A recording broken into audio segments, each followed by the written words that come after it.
jueves pasado vimos bondad, que es amabilidad, y benignidad. Son lo que vimos la vez pasada, el jueves. Y decíamos que en el caso de la bondad es aquellos que tienen el Espíritu de Dios, están fortalecidos para vivir vidas de belleza moral y decencia que brilla en un mundo arruinado. Entendemos que en la actualidad hay tanta maldad y se está cumpliendo lo que la Escritura dice, que la venida de nuestro Señor Jesucristo sería como en los días de Noé, que había una inmoralidad tan grande, tan fuerte, que nosotros encontramos que se quiere implantar de una manera tan fuerte en esta tierra, que se quiere normalizar la pedofilia, que se quiere normalizar la homosexualidad y todo este colectivo que hay en la tierra LGBTQI y más, y que está hablando de una decadencia en la moral. Cuando nosotros vamos a la Escritura dice que varón y hembra los creó Dios. Pero el ser bondadoso también traía dos raíces, comentábamos el jueves, que es ser impecable y sobresaliente. Y mencionábamos el caso de Daniel.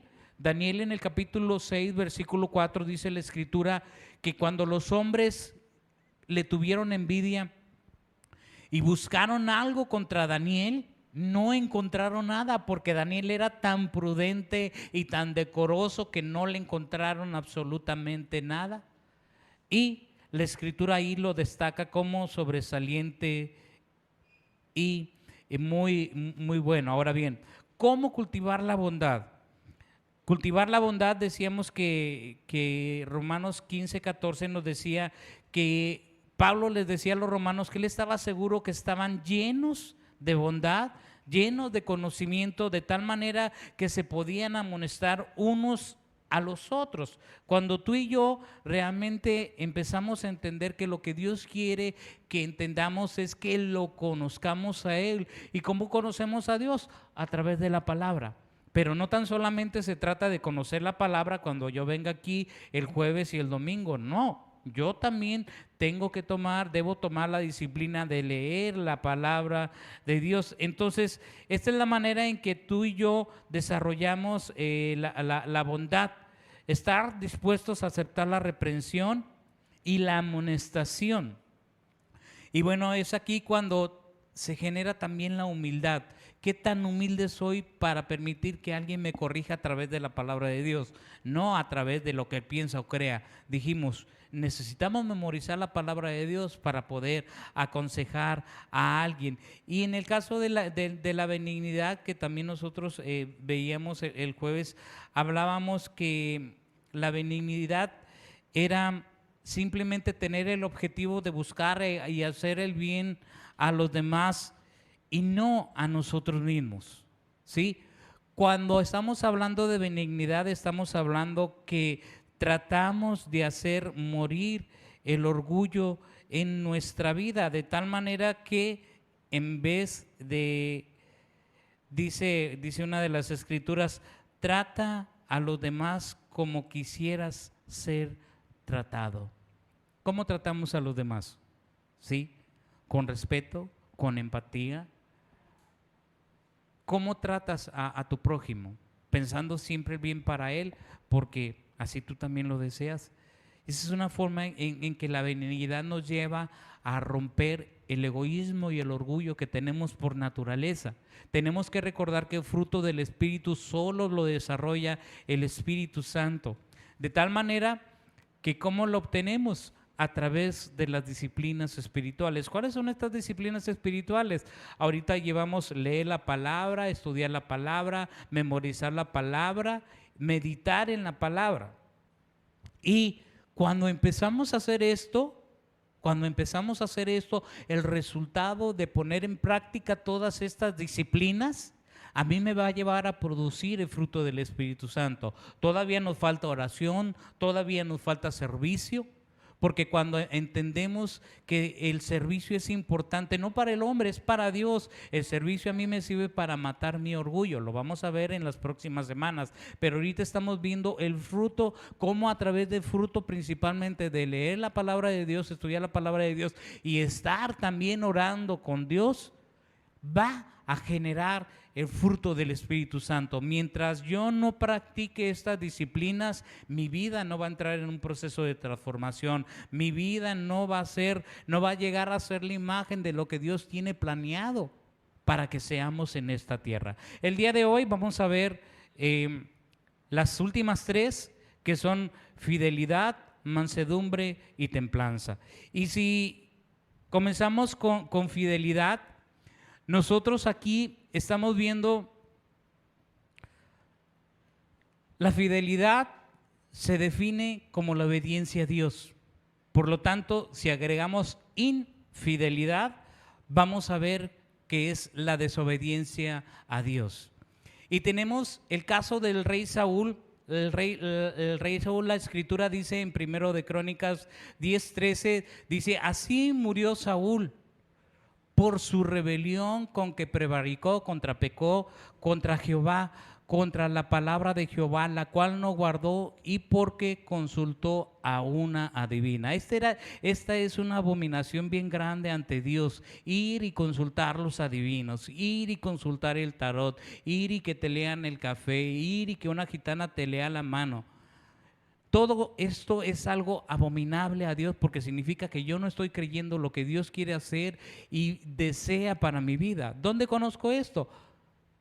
Empezándolo a conocer a Él. ¿Y dónde? A través de la palabra, a través de reunirme aquí, a través de entender quién soy. Entonces, la desobediencia manifiesta es obviamente una falta de fidelidad, pero lo que es más común dentro de nosotros, de los hijos de Dios, los que ya conocemos a Dios, es la obediencia a medias.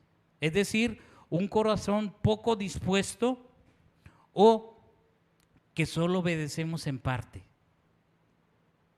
¿Sí? Un corazón poco dispuesto es: ay, tengo que ir a hacer esto. Tengo que. Significa que yo me estoy sobreesforzando. No lo hago con una pasión, no lo hago con una devoción, no lo hago con el fin de que la gloria sea para Dios. Lo hago porque digo: ay, es que tengo que hacerlo porque si no van a andar detrás de mí. Esa es una obediencia en medias, porque cuando tú lo haces obedeciendo a Dios, lo haces con gozo, lo haces con alegría, y aunque estés como estés, tú dices: en esto yo sé que la gloria de Dios es para la gloria de Dios.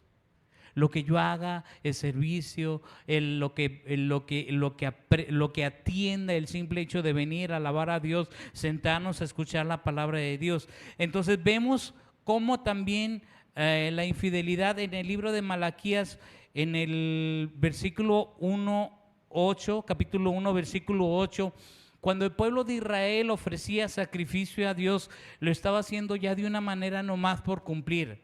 Y dice Malaquías 1:8, dice: y cuando ofrecéis el animal ciego para el sacrificio, ¿no es malo? Asimismo, cuando ofrecéis el cojo o el enfermo, ¿no es malo? Preséntalo a tu príncipe. ¿Acaso se agradará de ti o le serás acepto? Dice Jehová de los ejércitos. Ya el pueblo de Israel ya estaba haciendo las cosas, ay, nada más por cumplir, que al cabo como que la gente no ve. Y Dios había sido específico en cuanto a las reglas, que es esta palabra, en cuanto a las reglas y la forma en que Él quería que le ofreciera el sacrificio. Cuando uno iba a ofrecer sacrificio, dice la Escritura que iba a ser lo mejor. Como un ejemplo le voy a decir esto: ¿por qué los hijos de Adán, cuando ofrecieron sacrificio, el sacrificio de uno de ellos fue acepto? Dice la Escritura, porque ofreció lo mejor de su ganado, lo excelente, y el otro ofreció lo que producía la tierra, pero como que dijo: ay, esto nomás para cumplir. Dios ve la intención de nuestro corazón. Dios ve cómo lo estamos haciendo. Si desde casa nos preparamos, si desde antes de venir aquí decimos: yo le voy a dar lo mejor. Ahora bien, ¿qué nos sucede a nosotros también como personas? La infidelidad, ¿cómo se muestra en nuestras vidas? Por ejemplo, cuando tenemos una tarea y sabemos que tenemos tiempo para entregarla, en este caso. Pero, ¿qué sucede cuando a veces la vamos aplazando, la vamos postergando y decimos: todavía tengo tiempo, pero un día antes estamos a la carrera y haciendo la tarea, así como salga, para entregarla y que no me pongan cero? Algunos nos pasa, ¿verdad? Ahora bien, Si un miembro de la iglesia también tiene la capacidad de sonreír, pero también a veces de murmurar, son cosas que realmente no agradan a Dios. En sí, ¿qué es ser fiel? Ser fiel es ser leal, es confiable, es alguien que la gente puede contar para hacer lo que se supone que debe hacer. Entonces la fidelidad bíblica, aquí lo tengo, la fidelidad bíblica es una decisión. ¿Para qué? Para perseverar en seguir la palabra de Dios de todo nuestro corazón, incluso cuando esto implique ir en contra de nuestro bienestar financiero o reputación. ¿Sí? A veces hacemos algo mal y tenemos que cubrir, por ejemplo, decir, si alguien nos presta un equipo o algo y lo dañamos nosotros, debemos tener la capacidad de decir, ¿sabes qué? Mira, dañé esta herramienta que tú me prestaste, pero aquí está, te la repuse. Ir en contra de nuestra reputación, cuando alguien miente contra nosotros, ¿cómo reaccionamos? ¿Sí? Si tú sabes que alguien está mintiendo, mira, la recomendación que yo te puedo decir es mejor, guarda silencio y empieza a orar. Y dile, Señor, en tus manos está esta situación. Tú sabes qué es lo que pasa, cómo es, cómo sucedió, y soy tu hijo. Y sé que tú vas a ser mi defensor. Al tiempo, si tú esperas en Dios, con paciencia, Dios va a hacer algo. Ahora bien, ¿quién es nuestro máximo ejemplo de fidelidad?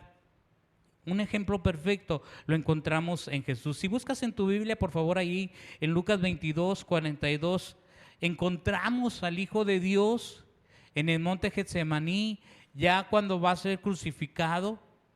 ¿Y qué fue lo que le dijo a Jesús? Padre, si quieres pasa de mí esta copa, pero que no se haga mi voluntad, sino la tuya. ¿Sí? Jesús estuvo dispuesto a sufrir, Jesús estuvo dispuesto a dar su vida en rescate por ti y por mí. El pecado que no merecía, simplemente por amor, por gracia y obediencia a Dios, Él lo hizo. ¿Qué hizo? Tomó la decisión. ¿Sí? Fue fiel a Dios, a una ordenanza que Dios le había dado, tan fiel hasta la muerte. Por eso pudo someterse y decir, Señor, que se haga tu voluntad y no la mía. Ahí estableciendo Jesús un ejemplo, algo que nosotros de una o de otra forma, por corresponder a ese amor que Él nos ha dado, nosotros también debemos seguir, ir en contra incluso de nuestra situación. Ahora bien, estamos llamados a la fidelidad porque el Dios a cuya imagen tú y yo hemos sido hechos es fiel. Y entonces, creo que se me fue una. Este Salmo, el 82:9 dice, yo declararé que tu amor permanece firme para siempre, que estableciste tu fidelidad en el cielo mismo. Cuando yo veía esto, yo decía, la tierra fue destruida una vez con agua. La tierra fue destruida una vez con agua y después Dios hizo un pacto y dijo, nunca más destruiré la tierra con agua. ¿Cuál es ese pacto? El arco iris. Y por eso es un pacto que Dios ha hecho y que sigue permaneciendo hasta el día de hoy. Entonces, en los cielos nosotros vemos ese pacto que Dios hizo cada vez que deja de llover. Dios estableció su fidelidad también ahí.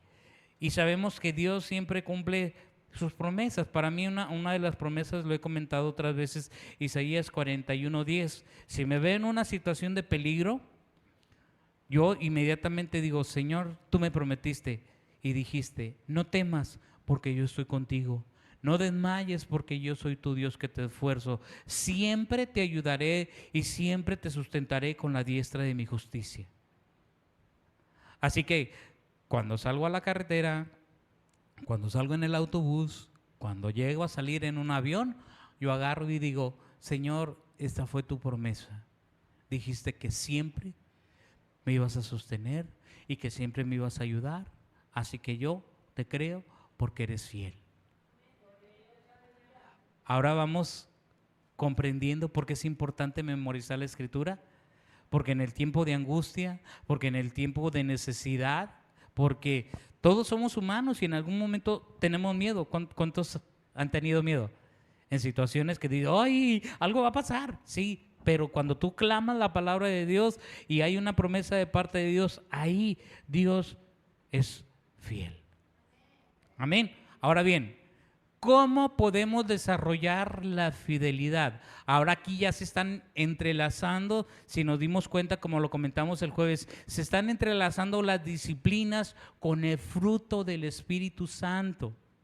Entonces, ¿qué significa? Que para desarrollar el fruto del Espíritu Santo, primero debo estar practicando las disciplinas bíblicas en un efecto práctico. Entonces, si yo no practico las disciplinas bíblicas de leer, estudiar, memorizar, meditar, orar y servir a Dios, difícilmente voy a desarrollar el fruto del Espíritu Santo. Difícilmente mi vida va a cambiar. ¿Sí? ¿Cuántos se han aprendido Romanos 12, 1 y 2? A ver, ¿quién lo dice ya? Vamos a ver, hay 3 premios allá atrás. Adelante, Carmen. Yes, vamos a darle un aplauso. Fidelidad. ¿Cómo podemos desarrollar la fidelidad? Meditando en las Escrituras. Y aquí es una parte bien interesante. No podemos ser fieles a Dios si no sabemos lo que Él nos llama. Observemos bien aquí, lo que Dios nos llama a hacer. Primeramente, Dios está interesado en tu identidad, quién eres como hijo de Dios, porque cuando entiendes quién eres como hijo de Dios, entonces pasas al hacer. El hacer ya no te va a resultar complicado, el hacer ya no te va a resultar, ay, tengo que hacerlo porque si no nadie lo va a hacer o me van a poner tacha. No, tú lo vas a hacer como parte de una pasión, como parte de una devoción, como parte de un servicio a Dios y no a los hombres. O sea, tú cambias tu mirada del hombre hacia Dios, ¿sí? Y meditar en la Escritura nos recuerda la fidelidad de Dios para con nosotros, la fidelidad de Dios en cada promesa que Dios te ha dado. ¿Tú tienes alguna promesa que Dios te ha dado? Así que tú digas, Dios me reveló esta Escritura y yo la creo. Sí, si yo te contara las que yo me sé y me aprendí. Por ejemplo, cuando estaba soltero, Dios a mí me dio una palabra. Y me dijo, le has concedido el deseo de su corazón y no le negaste lo que pronunciaron sus labios. Eso fue en un año. Yo era soltero todavía y muy en mi interior yo decía, este año, dije varias veces, este año me voy a casar, pero sí hubo un año que yo dije, ahora sí. Dios me permitió conocer a la que ahora es mi esposa y yo siempre les decía, cuando yo les diga ella es mi novia, en menos de un año me caso y en 10 meses nos casamos. ¿Por qué? Porque sabía lo que Dios me había prometido. ¿Sí? Entonces, ¿qué te da? Eso, recordar la fidelidad de Dios. ¿Cómo la desarrollamos? A través de la disciplina de meditar en la palabra de Dios. Ahora que estamos viendo esto, créame, para mí ha sido algo tan increíble y que me está llevando a decir, Saúl, alíñate. Sé fiel en leer la palabra, sé fiel en estudiar la palabra, sé fiel en memorizar la palabra, sé fiel en memorizar la palabra. Sé fiel en entender que mientras no pongas esto en práctica, tu vida no va a ser transformada.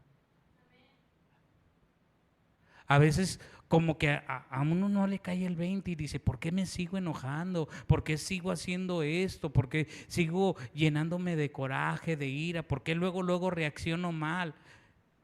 Porque tengo que preguntarme a mí mismo, ¿estoy haciendo las disciplinas de Dios? Sí, porque a veces podemos asistir por muchos años aquí y créame, yo apenas estoy teniendo la conciencia de esto. No crea que me la sé de todas.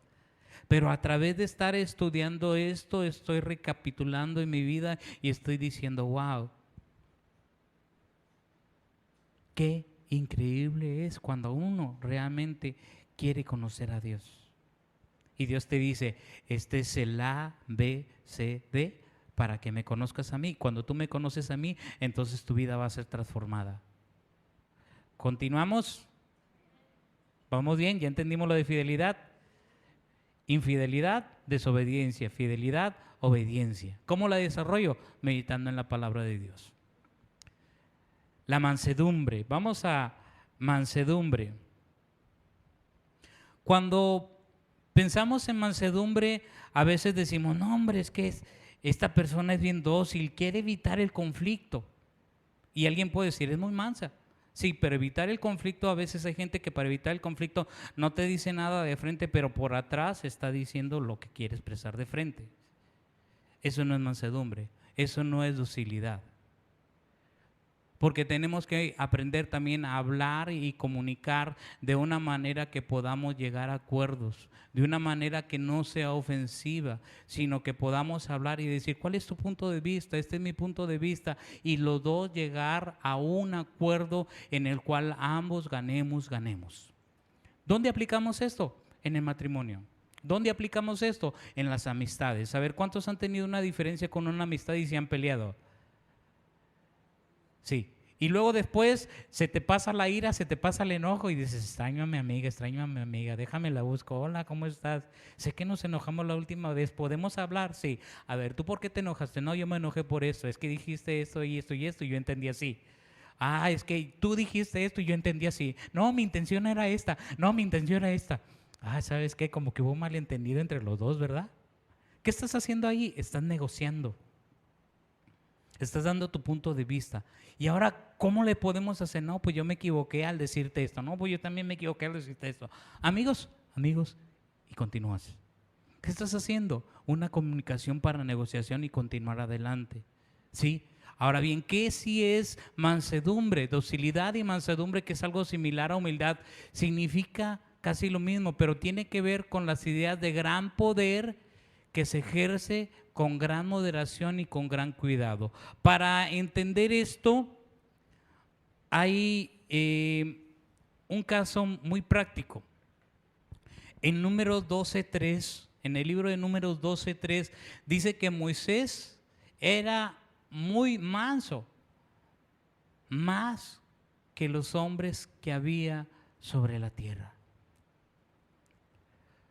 Pero si tú empiezas a ver la historia de Moisés, tú dices, oye, a los primeros 40 años, Moisés supo que tenía un llamado de Dios, trató de hacerlo con sus propias fuerzas y mató a un egipcio.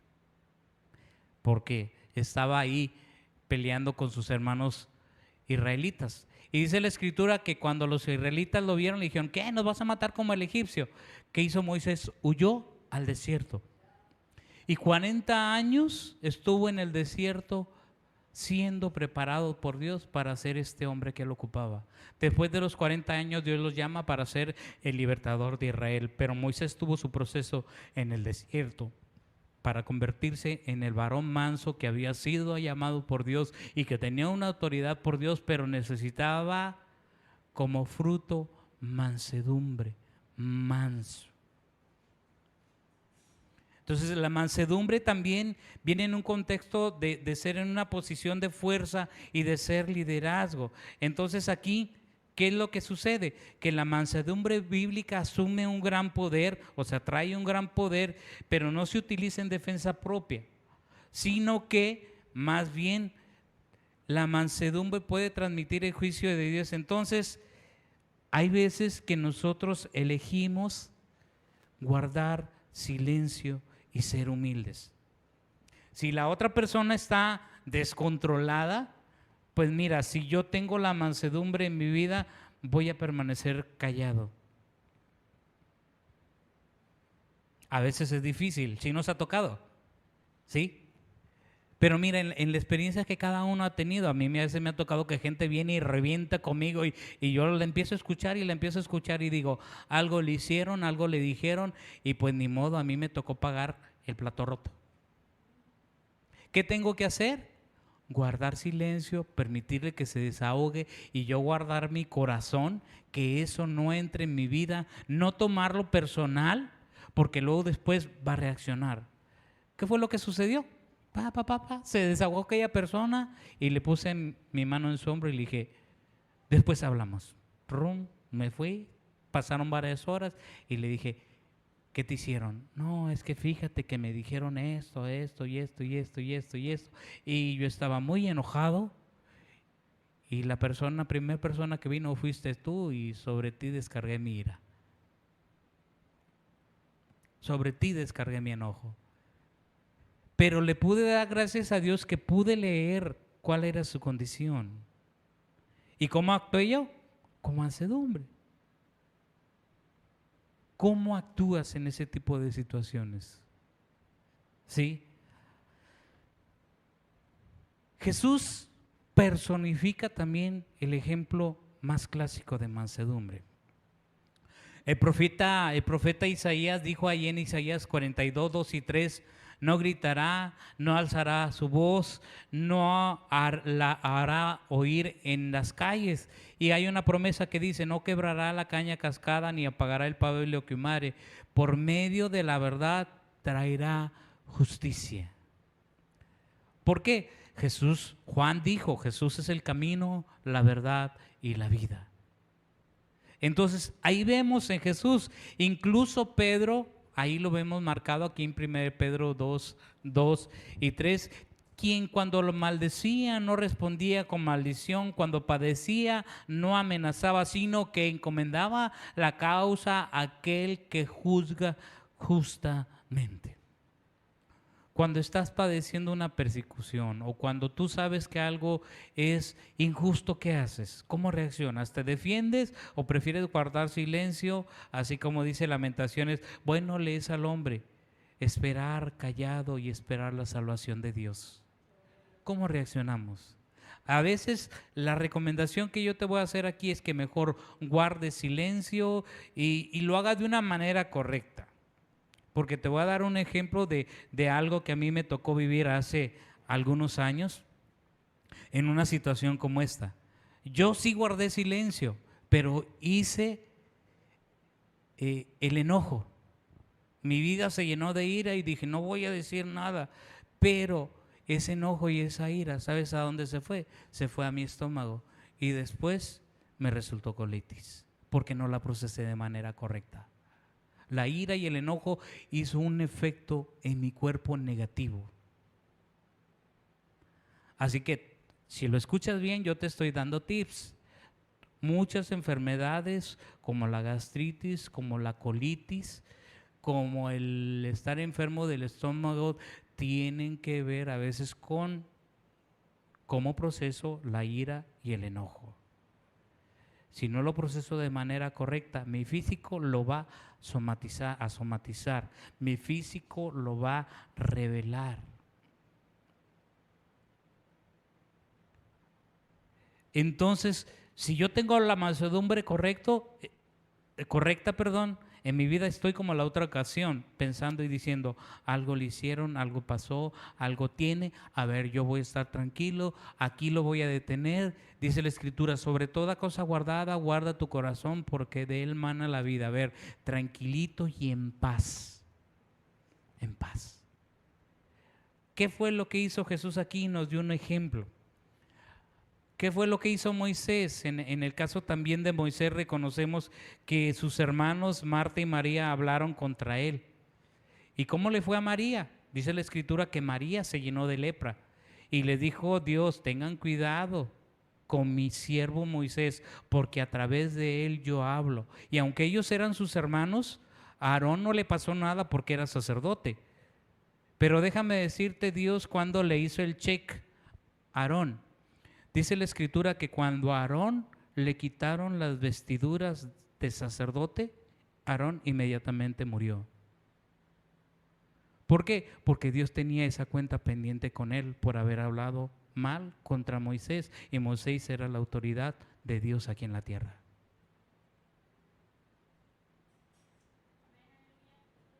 Ojo, todo Dios lo toma en cuenta. Entonces, la mansedumbre bíblica asume un gran poder, pero esta fuerza nunca se utiliza ni con dureza, ni con violencia o con agresividad. Se utiliza para proteger a los débiles y para servir a los indefensos. ¿Cómo nos trata Dios a nosotros? A ver, vamos a ser sinceros. Cuando hemos pecado contra Dios y Dios empieza a traernos con cuerdas de amor, ¿cómo es su voz cuando nos dice, corrígete? ¿De amor? ¿Qué más? Tierna, dulce. Muy dulce la voz de Dios cuando te corrige. Ese es el Dios que conozco, que cuando yo he estado muy abajo como consecuencia del pecado, Dios viene con amor y me dice, oye, ven, estemos a cuentas. Señor, pero mira, he hecho esto, he pecado contra ti, No importa, quiero ver, ¿tu corazón está arrepentido por eso que hiciste? Sí, Señor, y me siento tan mal porque sé que pequé contra ti, porque hice esto y esto y esto y esto y no me siento digno. ¿Estás consciente? Sí, bien, arrepiéntete y volvamos y estemos a cuentas. Así es Dios en su mansedumbre. ¿Sí? Entonces, alabemos a Dios porque tenemos un Dios salvador que se describe a sí mismo como manso y humilde de corazón. Y esto es Jesús lo que dijo, aprended de mí que soy manso y humilde. Y hallaréis descanso para vuestras almas. ¿Cómo desarrollar la mansedumbre? Pues utilicemos la regla de oro. Trata a los demás como quieres ser tratado.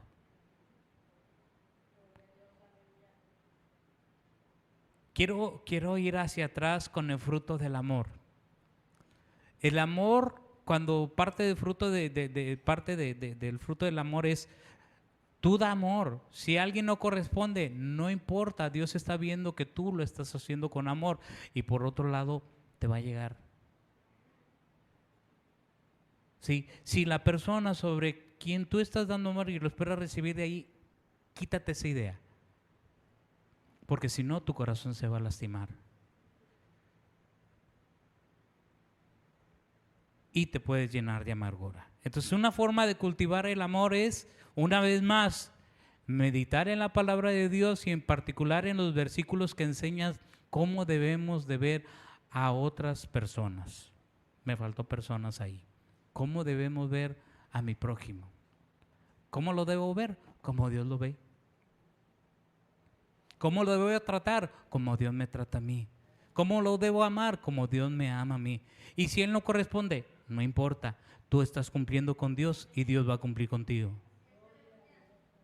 ¿Sí? Entonces, la mansedumbre, otro versículo que nos habla de esto también es Mateo 12:12, dice que el hombre es mucho más valioso que las ovejas. Y es alentador en este punto porque nuestros semejantes siempre tenemos que reconocer que son hechos a imagen de Dios y es para pecadores como ellos y como nosotros que Cristo se entregó en la muerte y muerte de cruz. Y cuando tú y yo empezamos a conocer a Dios más y más a través de la palabra, nuestra forma de ver a las personas cambia. Cambia. Porque entiendo que si yo le hago daño a él, daño a ella, estoy sembrando eso mismo para mí. ¿Sí? Vamos a la templanza. Templanza que tiene que ver mucho con dominio propio. Y mira, mientras ayer veía esto, me quedaba un poquito sorprendido y decía, aún me falta.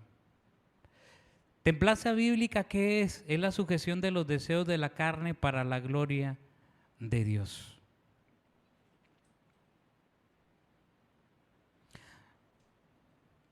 No se trata a veces como cuando no hemos desarrollado las disciplinas espirituales, Sin desarrollar las disciplinas espirituales, el fruto del Espíritu Santo no se va a desarrollar, es definitivo. Entonces, si quiero que mi vida sea transformada a lo que Dios me ha llamado a hacer, para luego yo hacer, ¿qué significa? Que a veces nosotros tratamos de negociar en un pecado por una solución que es menor a la ideal bajo el poder del Espíritu que Dios nos ofrece. Digamos,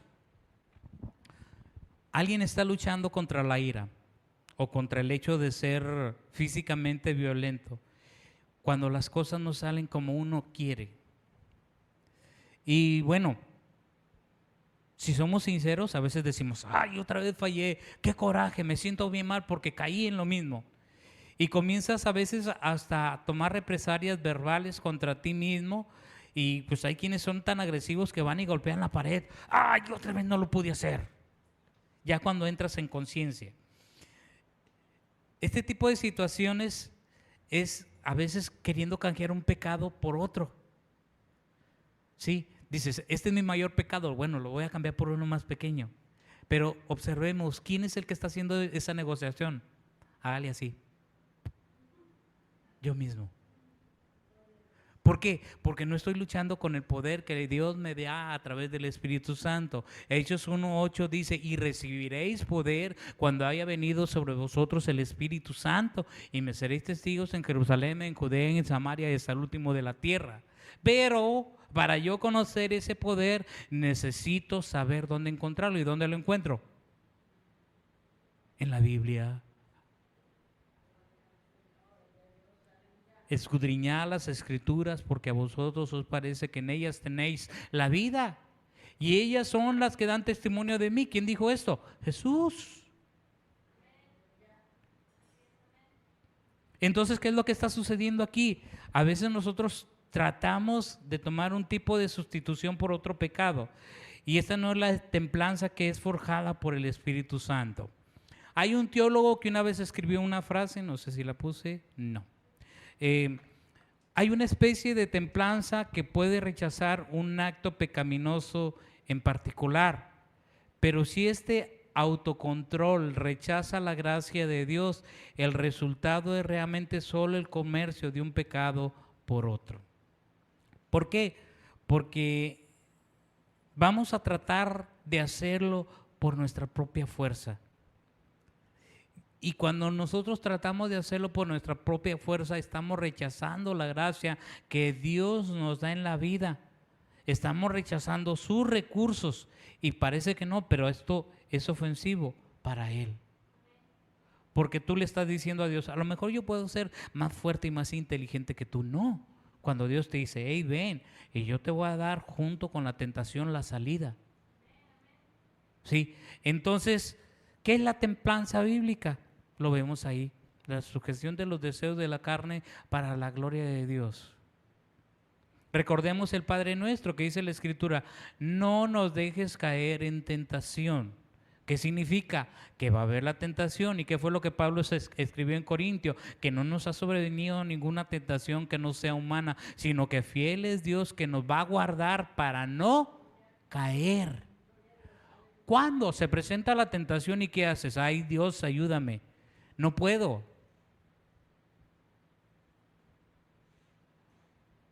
¿Cómo reaccionas tú frente a la tentación?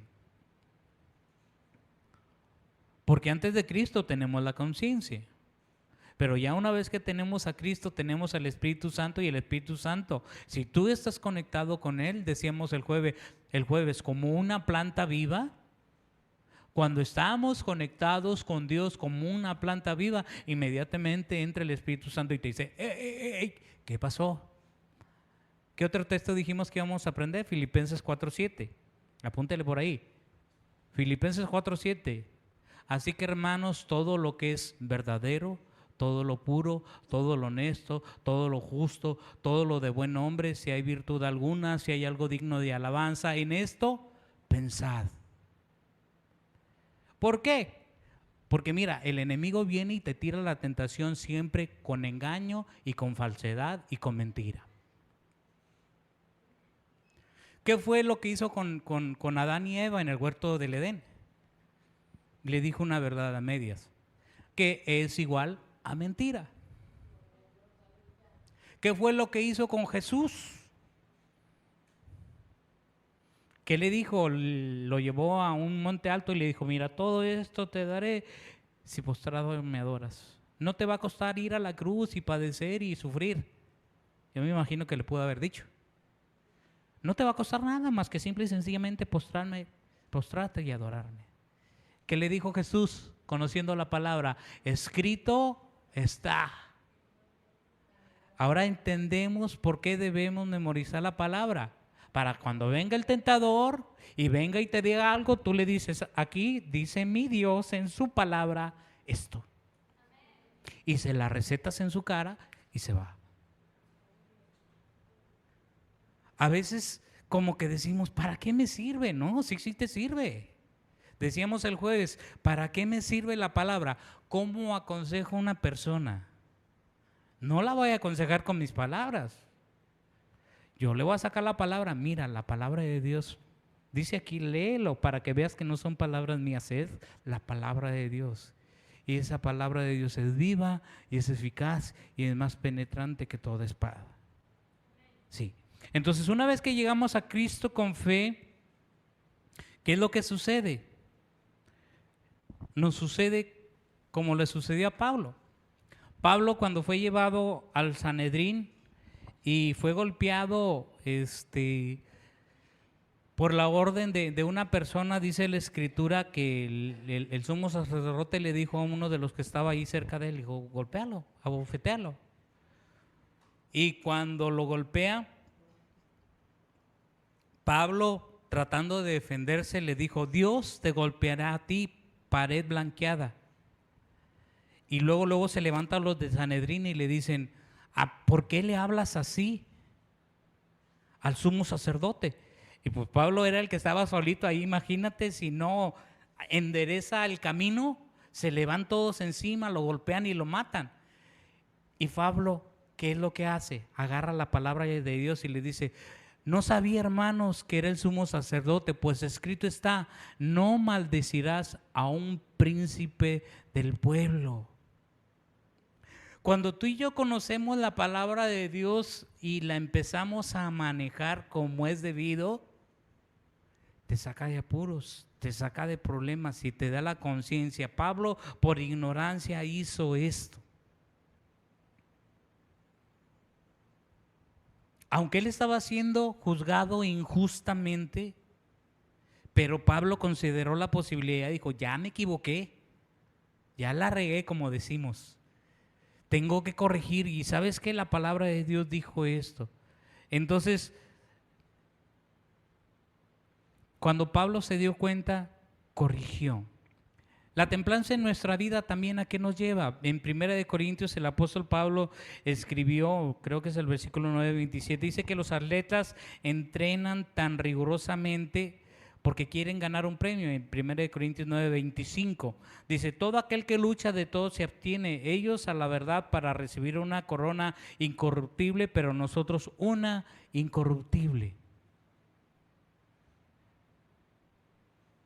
O sea, tenemos que disciplinar nuestro cuerpo. ¿Y cómo? A través de las disciplinas espirituales. A través de estar estudiando la palabra de Dios, a través de estar leyéndola, a través de estar meditando. ¿Cuántos han meditado de los que están aprendiendo Romanos 12:1 y 2? ¿Cuántos han meditado en esos versículos? ¿Y qué te ha revelado Dios a través de estos versículos? Comentábamos el jueves. O sea, yo tengo que decidir pensar en ese sacrificio. ¿Sí? Entonces, si este es nuestro objetivo, desearemos menos cosas de aquí de la tierra cuando somos tentados. Ahora bien, para desarrollar la templanza, primero debemos cultivar nuestra relación con Dios. ¿Cómo? A través de la oración también. Y aquí es donde entra la pregunta, ¿realmente tenemos una relación personal con nuestro Salvador?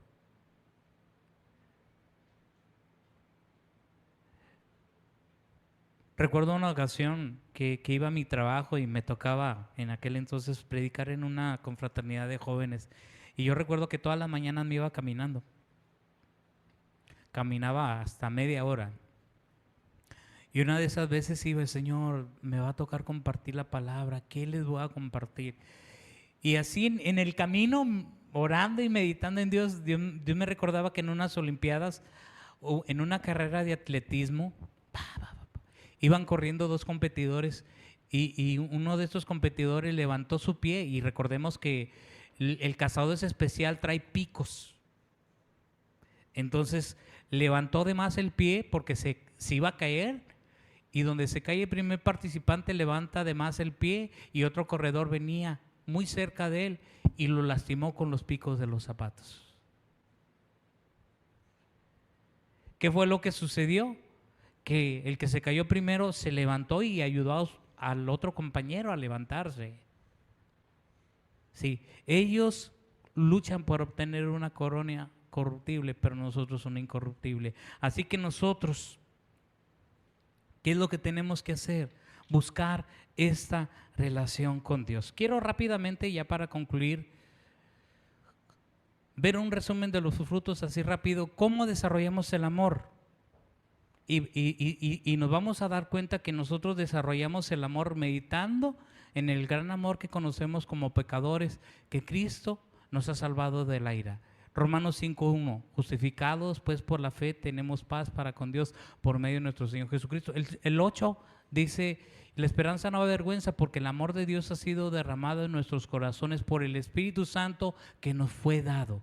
¿Cómo desarrollamos el amor? De nosotros mismos no podemos. El amor de nosotros es muy convenenciero, es egoísta. Ahora bien, gozo. ¿Qué es el gozo? Deleite constante en Dios. ¿Sí? ¿Alguien me ayuda buscando Romanos 15:13 rapidito? Aquí nosotros vemos cómo el Espíritu Santo nos ayuda, ¿sí? Y nos da, dice, el Dios de esperanza os llene de todo gozo y paz en Él creer, para que abundéis en esperanza por el poder del Espíritu Santo. ¿Por medio de cuál poder? Del Espíritu Santo. Sí, entonces, el deseo de ser edificados en el conocimiento de Dios. ¿Qué decía Pedro? Antes bien creced en la gracia y en el conocimiento de nuestro Señor y Salvador Jesucristo. Ahora bien, la paz.